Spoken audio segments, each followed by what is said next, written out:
하나님을 기쁘시게 해드리는 우리 베드로가 되었으면 좋겠습니다. 오늘은 영원한 집을 덧입고 싶다, 이런 제목이에요. 부활절 감사 주일입니다. 부활절 주일이기 때문에 오전에는 고린도전서 15장의 말씀을 나누었던 것이고, 오후에는 영원한 집을 덧입고 싶다라는 특집 설교를 여러분들에게 해드리는 겁니다. 저승이 아무리 좋다 한들 이승만 못하다는 말이 있어요. 들어보셨을 겁니다. 저승은 죽은 후에 가는 세계를 말하는 것이고, 이승은 지금 우리가 살고 있는 이 세상을 의미하는 것입니다. 그렇다면 이 말은 저 세상이 아무리 좋다고 해도 이 세상만큼은 좋지 않다는 거죠. 아무리 지지고 볶고 싸우면서 살아도 이승이 좋다는 것입니다. 그래서 그런 말도 있어요. 개똥밭에 불러도 이승이 좋다. 주로 전설의 고향에서 많이 나오는 멘트 중에 하나가 그 멘트예요. 이것이 세상 사람들의 보편적인 사고방식이라는 거예요. 그래서 죽은 사람만 불쌍하다. 산 사람은 어떻게 해서든지 산다. 사람들은 이렇게 생각을 합니다. 그러나 오늘 본문의 말씀을 보게 되면 사도 바울은 전혀 다른 생각을 가지고 있었어요.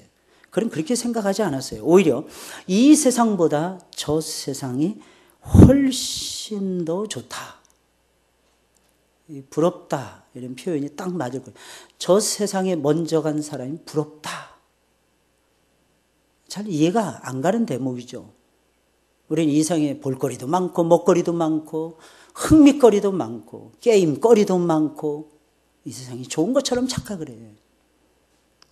그러나 사도 바울은 말 그대로 착각이라는 거예요. 보면 2절을 보니까 과연 우리가 여기서 탄식하며 하늘로부터 오는 우리 처소로 덧입기를 간절히 사모한다고 했고, 4절에 있는 말씀을 보니까 이 장막에 있는 우리가 짐진 것 같이 탄식하는 것은 벗고자 함이 아니요 오직 덧입고자 함이니.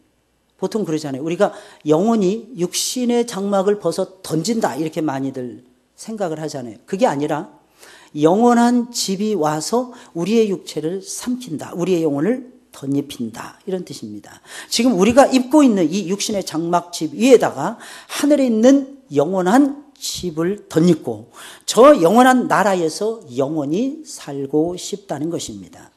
땅에 있는 장막집이란 우리가 잘 알다시피 우리의 몸을 얘기하는 거예요. 우리의 몸을 땅에 있는 장막집으로 묘사하고 있고, 영원한 집이라는 건 두 가지 의미가 있어요. 이 두 가지를 같이 의미를 하셔야 돼요. 첫째는 하나님의 나라. 하나님의 나라를 영원한 집으로 묘사하고 있어요. 그러니 우리는 영원한 집에 돌아가셔야 돼요. 왜? 거기가 우리가 살 영원한 본향이기 때문입니다. 두 번째는 그 나라에 가서 우리가 영원히 입고 살 영원한 부활의 몸. 우리가 그 나라에서, 그 나라는 영원한 집이라는 두 가지 의미라니까요. 첫째는 하나님의 나라 천국을 얘기하는 거예요. 그 천국이 우리의 영원한 집이 되는 것이며, 동시에 진짜 우리가 덧입을 부활의 몸, 이것을 가리켜서 영원한 집이라고 묘사하고 있는 것입니다. 사도 바울은 아주 특이한 인물이었어요. 다른 모든 사람들은 다 이 세상이 좋다고 하는데 바울은 저 세상이 좋다고 말하고 있는 것입니다. 이상하지 않습니까? 정말 이상한 사람 아닙니까? 그러나 이게 정상이었어요. 그는 이 세상에서 잘 먹고 잘 살 수 있는 조건을 다 갖추고 있었던 사람이었어요. 좋은 가문에서 태어났어요. 로마의 시민권 가지고 있었어요. 쉽게 말하면 이렇게 해요. 집도 여러 채였어요. 예루살렘에도 집이 있었고, 자기가 살고 있었던 길리기아 다소에도 집이 있었고, 예루살렘에도 땅이 있었고, 길리기아 다소에도 땅이 있었고, 게다가 이 사람은 나이 30이 되기 전부터 바리새인 중에 바리새인이었고, 나이 30이 되자마자 산헤드린 공의회에 국회의원으로 등극을 했고, 총각이었는데 모든 것을 다 갖추고 이 세상에서 잘 먹고 잘 살고 누리고 행복할 수 있는 모든 조건을 다 갖췄던 사람이 사도 바울이라고 하는 인물이었어요. 그러나 그때 사도 바울은 실패자였어요. 왜? 예수님을 못 만났어요. 율법주의자가 되고 문자주의자가 돼서, 금욕주의자가 돼서 오히려 자기가 세상에서 누리고 있는 이것을 차라리 절제를 하고 오히려 억제를 하면서, 물론 그것이 나중에는 그리스도 예수 안에서 예수님이 기뻐하시는 방향에서 성령의 기쁨 속에서 그렇게 했다면 그것은 아름다운 것인데, 그렇게 해야만이 구원을 받는다고 하는 착각 속에서 그렇게 하는 것은 너무너무 억울한 것입니다. 너무너무 잘못되어 가고 있는 것입니다. 많은 사람들이 오해해요. 예수님 안에서 무조건 절제하면 아닙니다. 예수님 때문에 절제해야 아름답습니다. 예수님을 사랑하는 마음으로 절제해야 좋은 것입니다. 그것이 우리의 삶이에요. 성도의 아름답고도 힘있는 삶의 모습이라는 것입니다. 이 모습을 여러분들이 지탱해 가시기를 예수님의 이름으로 축원을 드립니다. 참으로 이상하지 않습니까? 그 모든 조건을 다 갖추고 있었는데 다 버렸어요. 그러면서 그런 말을 합니다. 이 세상보다 저 세상이 훨씬 더 좋다. 나는 영원한 집을 갈망하는데 그 영원한 집을 덧입기를 갈망한다. 그럼 왜 사도 바울은 하늘에 있는 영원한 집을 덧입고 싶다라고 말하며 저 세상을 그리워했던 것입니까? 저처럼 언젠가는 우리 육신의 장막집은 무너지기 때문입니다. 그때가 언제인지 정확히는 몰라도 아무리 좋은 것으로 치장을 해도 아무리 좋은 것을 가지고 있어 세월은 막을 수가 없는 거예요. 우리의 육신의 장막집은 때가 되면 무너질 것이기 바울은 영원한 집, 이 육신의 이 때가 되면 없어질 이 집 잠깐 젊음을 뽐내며 화려함을 뽐내는 이 집이 아니라 내 영혼을 하나님 앞에서 아름답게 꾸며가며 또한 부활의 몸을 다시 입을 그 영원한 집을 사모할 수밖에 없었다는 것입니다. 이것이 바로 바울의 걸음이었어요. 오늘 본문 1절에 있는 말씀에 우리 다 같이 읽어볼까요? 시작. 만일 곧 손으로 지은 것이 아니요 하늘에 있는 영원한 집이 우리에게 있는 줄 아나니. 바울은 확신하고 있었어요. 무엇을 확신하고 있었느냐? 자기를 위해서 영원한 집이 준비되어 있다는 거. 근데 참 신기한 게 있어요. 이게 손으로 만든 집이 아닙니다.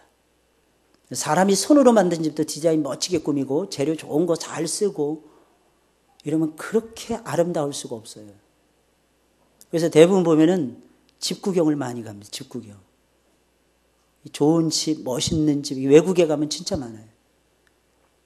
저 푸른 초원 위에 진짜 그림 같은 집들이, 하얀 집들이 그렇게 많습니다. 근데 그 집에서 살다 보면 한 달은 좋은데 2달 지나고 석 달 지나고 외로워서 못 살아요. 왜냐하면 저 푸른 초원 위에 그림 같은 하얀 집이 그 집만 있으니까 아무것도 없어요. 인터넷 속도가 한국보다 100배는 느립니다. 처음에는 좋다고 하다가 많이 마우스 막 집어던질 처럼 막 진노하고 막 분노하고 그래요. 이게 도대체 언제까지 이렇게 느려야 되냐고. 그러면 한국으로 다시 돌아오면 되는데. 한국이 세계 제일이잖아요. IT 강국이잖아요. 우리는 밀집되어 살잖아요. 인구는 많고. 아파트 촌이잖아요. 그러다 보니까 우리는 광케이블 1m만 깔아도 수백 집, 수천 집이 연결이 됩니다. 근데 뉴질랜드는 100m 깔아야 한 집이 연결돼요. 200m 깔아야 두 집이 연결되고. 이 비용 자체를 댈 수가 없네요. 이 비용 자체를. 그러니까 저 푸른 초원 위에 집만 뜯어먹고 살 수밖에 없는. 이 불쌍한 걸음을 옮길 수밖에 없는. 여러분, 우리에게는 하늘에 있는 영원한 집이 있습니다. 그것은 그 집은 사람이 지은 집이 아니에요. 하나님이 직접 지은 집입니다. 우리에게 있는 줄 확신하고 있는 거예요. 여기서 만일이라는 단어는 미래에 일어날 사건에 대한 기대감을 나타내는 단어지만 미래에 일어날 사건을 묘사할 때에도 주로 사용되는 단어가 만일이라고 하는 단어예요. 그렇다면 만일 땅에 있는 우리의 장막집이 무너지면 이 말은 정확히는 알 수 없으나 언젠가는 반드시 우리의 장막집이 무너져 버린다는 것입니다. 내가 입고 있는 이 몸이 아무리 아름다워도 내가 입고 있는 이 얼굴이 아무리 탱탱하다 할지라도 시간이 지면 신앙의 시간이 지나가면 무너진다는 거예요. 이것을 사도 바울은 알고 있었다는 것입니다. 아무리 건강해도 우리 육신의 몸은 언젠가는 반드시 무너집니다. 아무리 단단하고 강하더라도 때가 되면 반드시 붕괴되게 되어 있다는 것입니다. 아무리 강골이라 해도 시간이 지나면 무너지게 되어 있습니다. 젊은 사람들은 아직은 젊다 보니까 무너지는 것이 실감이 나지 않을 수도 있지만 시간이 지나면 실감이 나게 되어 있는 것입니다. 특히 나이가 먹으면 예전과 같지 않습니다. 뭐가요? 몸이 예전과 같지 않습니다. 전에는 밤을 꼬박 세우며 놀아도 다음 날이 돼도 까딱없이 움직입니다. 까딱없이 일했어요. 근데 나이가 들면 밤잠을 조금만 설쳐도 피곤해요. 그 다음날. 심지어는 그것이 몇 날 며칠 연장이 되어집니다. 어떤 사람은 심한 경우는 아예 자리를 보존하고 눕기도 합니다. 이게 우리의 몸의 흐름이라는 거예요.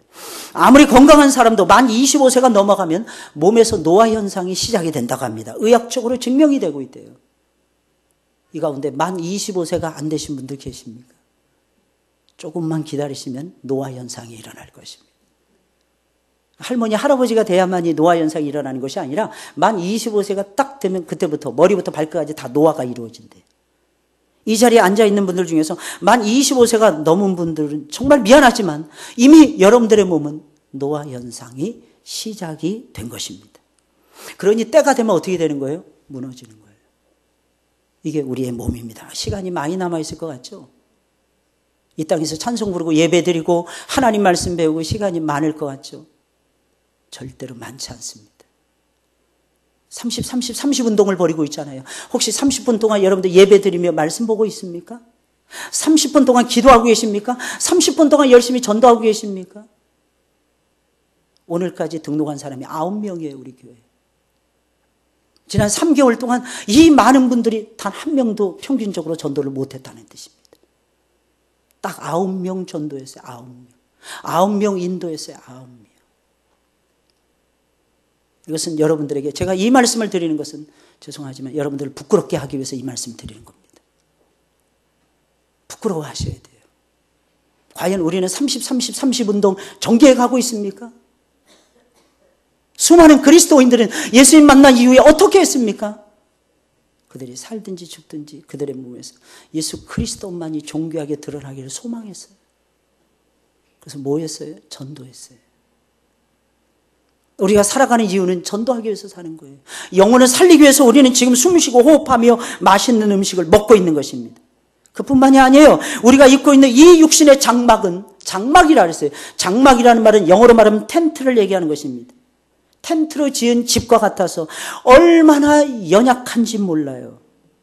천막으로 만든 집입니다. 천막으로 만든 집은 벽돌로 지은 집보다 약해요. 돌이나 나무로 지은 집보다 훨씬 더 약할 수밖에 없습니다. 그런 집은 바람만 불어도 쓰러져요. 비바람이라도 동반하면 순식간에 사라져버립니다. 그러니 얼마나 연약합니까? 이것이 우리의 육신의 몸이라는 거예요. 우리의 몸이 얼마나 약한지 몰라요. 하나님이 조금만 은혜를 강하게 부어주시기라도 하면 밤잠을 이룰 수가 없어요. 감정이 너무나도 약해서 조금만 은혜가 강하게 불면 그 은혜를 감당을 못하는 것입니다. 반대로 하나님의 은혜가 조금이라도 약해지면 그냥 순식간에 시리에 잠기고 순식간에 좌절하고 절망하는 존재가 또한 우리들이라는 것입니다. 그래서 심한 우울증, 심한 후유증에 시달리게 되는 것입니다. 엘리야 선지자는 성령의 능력으로 바알과 아세라의 선지자 850명과 대결해서 이겼어요. 그가 기도했을 때 하늘에서 불이 떨어졌어요. 3년 반 동안 비가 안 왔어요. 그가 기도했을 때. 그가 다시 기도하자 3년 반 동안 안 왔던 비가 하늘로부터 쏟아져 내렸습니다. 그러나 성령의 은혜가 말랐을 때는 심한 후유증을 앓으며 로뎀나무 그늘 아래서 하나님 내가 죽는 것이 낫습니다. 차라리 나의 영혼을 취하여 가소서. 하소연을 합니다. 그는 언제라도 무너질 수 있는 연약한 몸을 가지고 있었기에 은혜가 떠나자 금방 쓰러져 버리고야 말았던 것입니다. 이래서 우리는 하나님의 은혜도 하나님 너무 강하게 주시지 마시고 그렇다고 너무 약하게 주시도 마시고 하나님 우리가 양식이 너무 많아서 풍족해서 교만할까? 오히려 양식이 없어서 하나님이 없다 할까? 하나님 나에게 적당한 은혜를 부어주세요. 구하지 않을 수가 없는 거예요. 사도 바울이 하늘에 있는 영원한 집을 덧입기를 갈망했던 것은 그의 몸이 언젠가는 무너질 것이기 때문이었습니다. 그러니 육신의 장막에 소망을 두지 마시고 하늘에 있는 영원한 집에 영원한 장막에 소망을 두시기를 주의 이름으로 축원을 드립니다. 분명히 언젠가는 무너질 연약한 몸인데 무엇 때문에 이 몸에만 투자를 해야 되는 것입니까? 무엇 때문에 육신의 생활에만 전부를 걸어야만 되는 것입니까? 마찬가지예요. 우리 엿새 동안 사는 동안에도 기억하셔야 됩니다. 우리는 매일매일을 부활주일처럼 지켜야 돼요. 주일이라고 하는 말은 주님의 날이라는 뜻이에요. 월요일은 내 날이 아닙니다. 월요일도 주님의 날입니다. 물론 성경에 그렇게 되어 있어요. 엿새 동안에 힘써 일하고. 예, 맞습니다. 엿새 동안 힘써 일하셔야 돼요. 그러나 주 안에서 여러분들이 하시는 세상 일도 주의 일로 바뀌어진 것입니다. 그러니 그 일을 하면서도 아버지의 영광 추구하셔야 돼요. 그 일을 하면서도 주님의 이름 나타내기 위해서 애를 쓰셔야 되는 것이고 우리의 마음은 계속해서 예배를 향해서 주님을 향해서 달려가셔야만 되는 것입니다. 우리가 이 몸을 소중하게 여기는 것은 이 몸이 영원해서가 아닙니다. 이 몸이 나중에는 영원한 집을 덧입는 재료가 되기 때문이라는 것입니다. 둘째로 영원한 집을 덧입으면 우리가 영원한 생명을 누릴 수가 있기 때문입니다. 영원한 집을 갈망했는데 뭐 때문에 갈망했느냐? 영생을 덧입게 되기 때문에 그런 것입니다. 영원한 집을 덧입어야 영원한 생명을 누릴 수 있었기에 바울은 영원한 집을 덧입기를 그토록 갈망했던 것입니다. 오늘 본문 4절이에요. 읽어볼까요? 시작.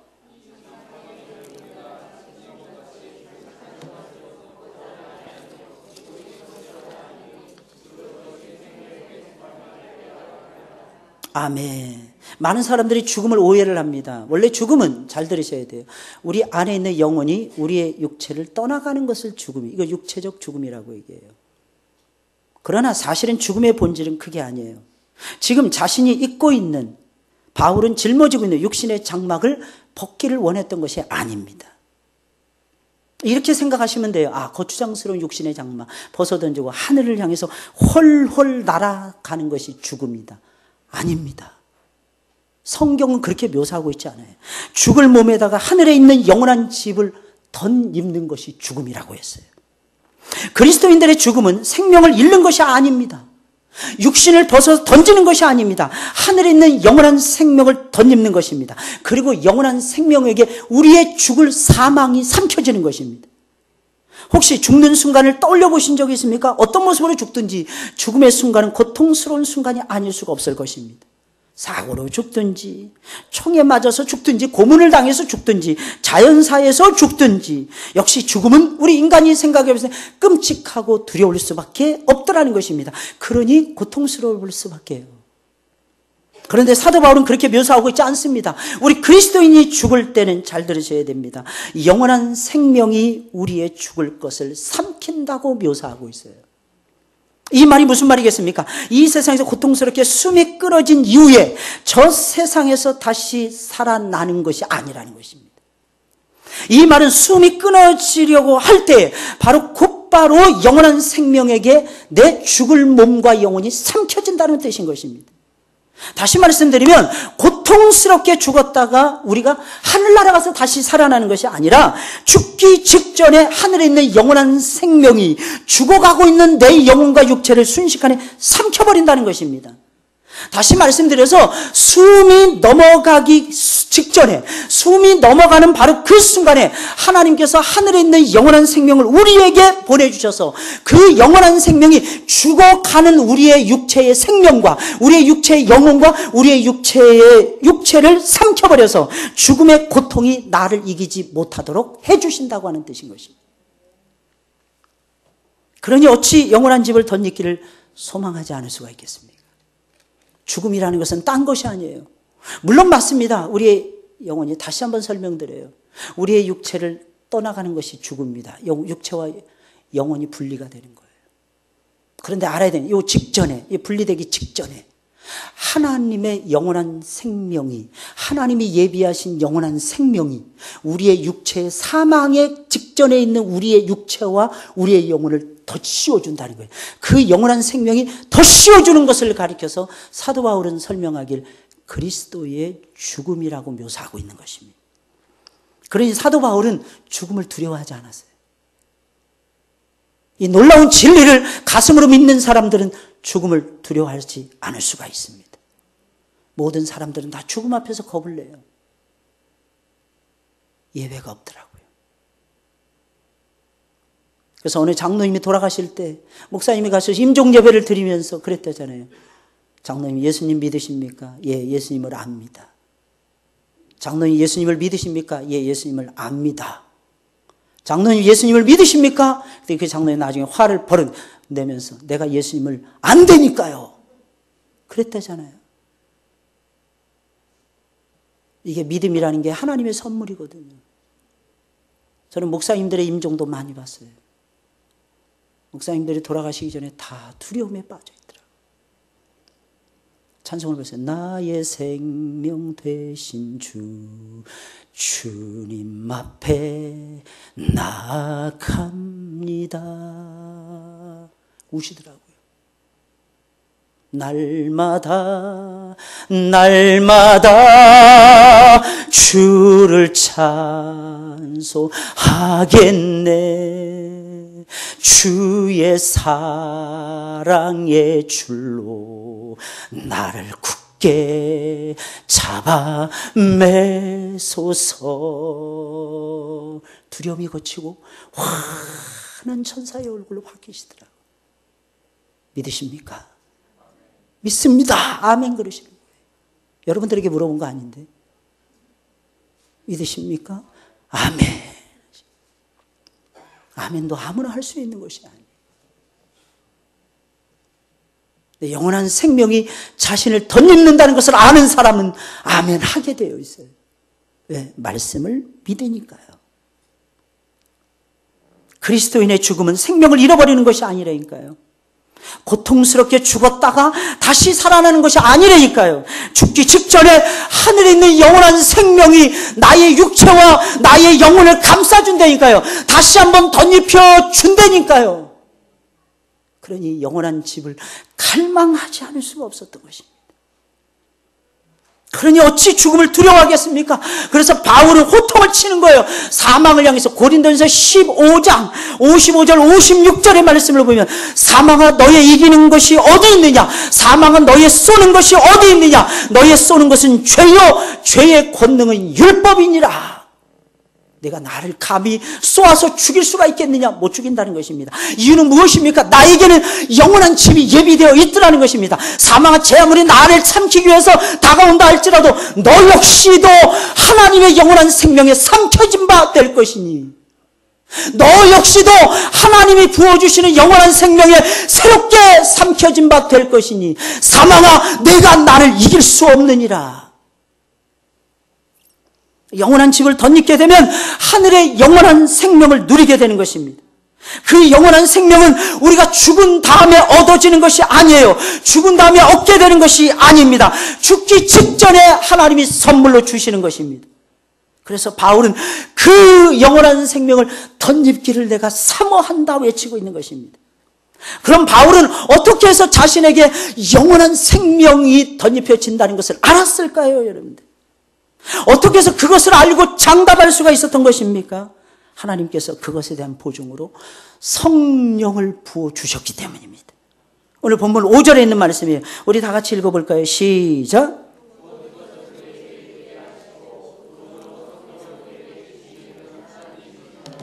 아멘, 아멘.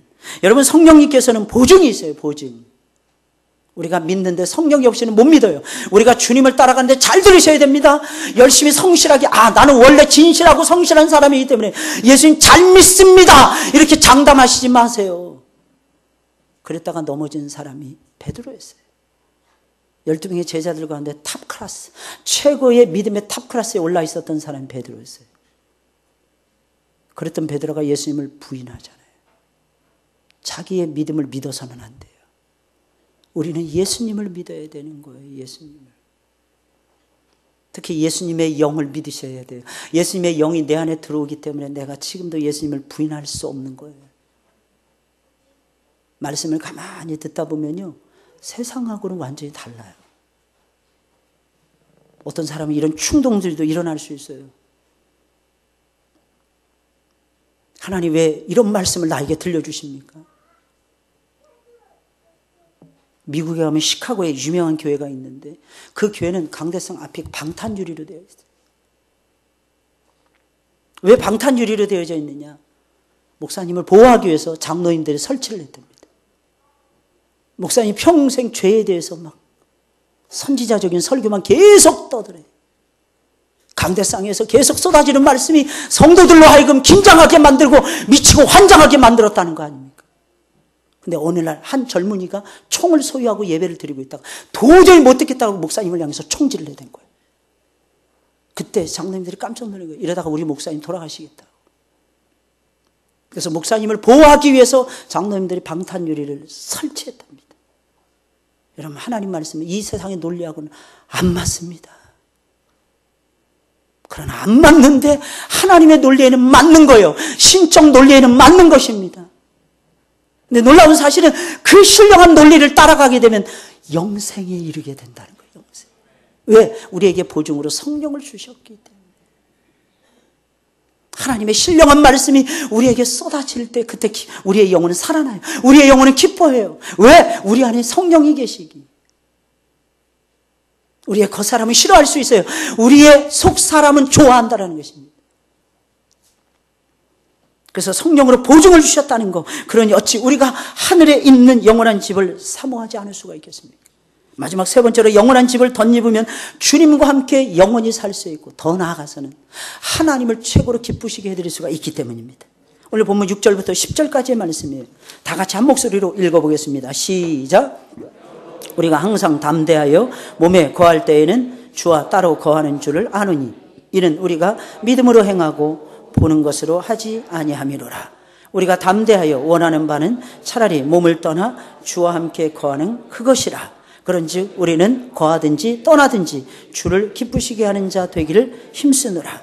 이는 우리가 다 반드시 그리스도의 심판대 앞에 드러나 각각 선악간에 그 몸으로 행한 것을 따라 받으려 함이라. 아멘. 사도 바울은 이렇게 고백하고 있어요. 우리가 몸에 거할 때는 주님과 따로 거한다. 이걸 어떻게 했냐? 믿음으로 알았다는 거예요. 자신이 믿음이 없이는 이것을 몰랐다는 거예요. 믿음으로 살펴보니까 우리가 몸에 있을 때는 주님과 따로 거하더라는 거예요. 이 말씀의 의미는 무엇입니까? 이 땅에 사는 동안에는 주님과 함께 거하지 않는다. 주님과 함께 살지 않는다. 이런 뜻이 아닙니다.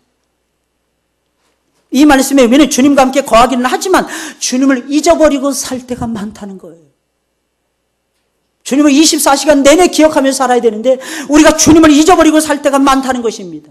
그래서 사도 바울은 묘사하고 있는 거예요. 우리가 이 땅에 거할 때는, 우리의 몸에 거할 때는 주님과 따로 거하고 있다. 이렇게 묘사하고 있는 거예요. 아주 정직한 신앙 고백이었어요. 늘 바울은 주님과 함께하고 있었어요. 그랬던 사람도 주님과 떨어져서 내내 생각하지 못하고 주님을 잊어버린 상태에서 하루를 보낼 때가 엄청나게 많았다는 것입니다. 이것을 믿음으로 사도 바울은 깨닫고 있었어요. 이 땅에 사는 동안에는 아무리 경건한 사람이라도 24시간 내내 오직 주님만을 생각하며 주님과 교제한다는 것은 어렵습니다. 왜냐하면 우리는 육신을 갖고 있기에 먹고 사는 문제, 육신의 문제, 자녀의 문제, 여러 가지 문제를 처리해야 되기 때문에 쉬지 않고 예수님만을 생각한다는 것은 불가능하기 때문입니다. 그러나 영원한 집을 덧입게 되어지면 영원히 주님만을 생각하며 주님과 함께 영원히 거할 수가 있게 되는 거예요. 그뿐만이 아닙니다. 주님과 함께 거하며 주님을 영원히 기쁘시게 해드릴 수가 있으며 주님이 주시는 하늘의 영원한 상급도 누릴 수가 있습니다. 영원한 집을 덧입고 하나님의 품에 안기는 그 순간 주님과 영원히 함께 거해요. 이건 24시간 아니에요. 영원히 주님을 생각하며 영원토록 주님을 기뻐하며 영생하며 영화를 누린다는 뜻인 것입니다. 거기서 멈추는 것이 아니에요. 주님을 기쁘시게 해드릴 수가 있어요. 아무리 우리는 주님을 기쁘시게 해드리려고 해도 주님을 기쁘시게 못할 때가 너무너무 많아요.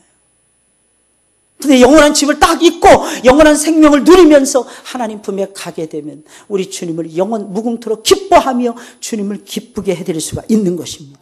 그리고 더 나아가서는 하늘의 상급도 거머쥐게 되어 있는 거예요. 상도 따라온다. 상도 따라요. 그러니 어떻게 영원한 집을 덧입기를 소망하지 않을 수가 있겠습니까? 지금은 비록 연약하고 모자라고 부족할지라도 영원한 집만 덧입으면 영원히 주님만을 생각할 수 있어요. 영원히 주님과 함께 거할 수가 있어요. 게다가 더 놀라운 사실은 영원 무궁히 주님을 기뻐할 수가 있는 것입니다. 그리고 주님이 주시는 영원한 상급을 누릴 수가 있는 것입니다. 많은 사람들이 보통 이렇게 얘기합니다. 천국이 좋다고 말을 합니다. 도대체 천국이 왜 좋은 거예요? 여러분 기억하셔야 돼요. 거기에는 주님이 항상 계시기 때문입니다. 천국이 좋은 이유는 주님이 항상 계십니다. 아무리 좋은 곳이라도 주님이 계시지 않으면 그곳은 절대로 천국이 아니라 지옥이 되는 거예요. 누군가를 사랑하십니까? 그럼 기도하셔야 돼요. 뭐라 기도해야 될까요? 두 사람 사이에 주님이 계시도록. 나의 사랑, 나의 하나님이시여. 우리 내 사랑하는 저 사람과 나 사이에 주님이 계셔주세요. 그래야 그 관계가 영원한 관계로 지속될 수 있어요. 싸우더라도 다시 금방 화해하고 회복될 수 있어요. 우리 사이에는 주님이 계셔야 되는 거예요. 주와 함께 거하는 그것이 우리가 누려야 되는 영원한 기쁨이요 즐거움인 거예요. 그 영원한 즐거움 때문에 사도 바울은 천국을 바라보았던 것입니다. 영원한 집을 덧입고 싶다라고 고백하지 않을 수가 없었던 것입니다. 사도 바울은 세상 사람들과는 달리 영원한 집을 덧입고 싶다라고 고백하고 있어요. 왜 그런 것입니까? 그가 입고 있는 그 육신의 장막집은 무너져요. 그 영원한 집을 덧입으면 영생을 누릴 수가 있습니다. 그 영원한 집을 덧입으면 주님과 함께 영원히 살면서 주님을 영원토록 기뻐할 수가 있습니다. 그리고 우리 주님이 주시는 상급을 받아서 누릴 수가 있게 되는 거예요. 할렐루야! 이것이 우리가 입을 부활의 몸이라는 거예요. 부활의 몸. 청년들이 간혹 가다가 물어보더라고요. 목사님, 왜 우리를 하나님께서 부활시키는 거예요?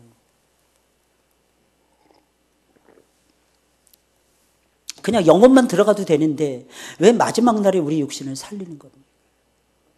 우리가 들어갈 천국은 새 하늘과 새 땅입니다. 옛 하늘과 옛 땅이 지나간 다음에 옛 하늘과 옛 땅을 기초로 해가지고 새 하늘과 새 땅이 만들어지는 거예요. 그러니 그 나라의 주인공인 우리들도 하나님께서 이 모습 이대로를 바꾸시는 거예요. 그리고 놀라운 사실은 기억하셔야 됩니다. 하나님은 우리를 영적인 면에서만 하나님의 형상대로 만든 것이 아니에요. 우리 외면적 모습까지도 하나님의 형상을 따라 만드셨습니다. 그래서 인간은 다른 동물들하고 다른 겁니다. 고귀한 거예요. 이 사실을 기억하시고 예수 그리스도의 그 부활하심 기뻐하시고 우리도 언젠가는 부활의 몸을 입는다. 그리고 더 놀라운 사실은 죽음은 영원한 생명을 덧입는 시간이다. 내 육신과 영혼이 딱 분리되는 고통 이게 아니에요. 그 전에 영원한 생명이 덧입혀져서 우리의 영혼을 빼가고 우리의 육체는 흙으로 돌아가게 하는 거예요. 그 분해돼서 없어지는 것 같죠? 그러나 예수님이 다시 오시는 그 날에는 우리의 몸이 다시 조각 붙여지듯이 차차차 붙여집니다. 마치 에스겔 37장에 나오는 것처럼 소멸되지 않습니다. 다시 살아나게 되는 거예요. 할렐루야. 그러나 그 날에는 가장 아름다운 모습으로, 그 날에는 가장 고귀한 모습으로. 흰머리 났다고 해서 검은 머리 안 나라는 법이 없습니다. 눈이 작다고 해서 그날에도 눈이 작은 모습으로 태어나지는 않을 겁니다. 하나님께서는 우리의 눈을 크게 해주실 것입니다. 왜냐하면 주님을 봐야 되니까. 주님을 봐야 되니까. 콧구멍도 크게 할지도 몰라요. 왜 좋은 거 잘 맡으라고. 손이 막 개발처럼 크게 만들 수도 있을지도 몰라요. 그냥 온갖 것을 다 쥐고 살라고.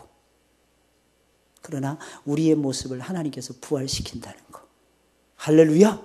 상상은 자유니까 꼭 그렇게 영원한 집을 덧입으시기를 주님의 이름으로 축원을 드립니다. 그래서 바울이 고백하는 거예요. 내가 차라리 몸을 떠나 주와 함께 거하고 싶다. 오전에도 설명드렸죠. 다시 말씀드립니다. 이 땅에서 사는 것이 좋은 것이 아니라 저 세상에서 주와 함께 거하는 것이 최고의 복락이라는 사실. 어떤 때는 우리가 자녀들이 공부 잘했으면 하죠. 좋은 지위를 누렸으면 좋겠죠. 그것은 이유가 있어요. 세상 사람들로 하여금 부러워하게 해서 예수 믿으면 저렇게 된다 그래서 샘나게 해서 혹시라도 한 영혼이라도 구할까 건질까 해서 그걸 추구하는 것이지. 이 땅에서 영원히 잘 먹고 잘 살고 사람들 자체에 군림하는 것이 좋아가지고 그것을 구하는 것은 절대로 아닙니다. 우리는 전도, 우리는 선교, 우리는 영혼 구원에 매진할 때 우리의 영혼은 살아난다는 것입니다. 할렐루야. 영원한 집을 덧입으시면서 일주일 동안도 승리하시길, 아니 올 한 해 동안 승리하시길 주님의 이름으로 축원을 드립니다. 우리 찬송을 부르겠습니다. 우리 295장이에요. 295장.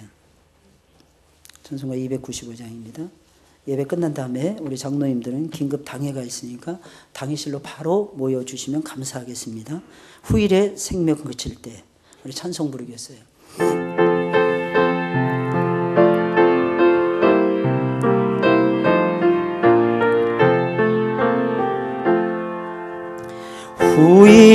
새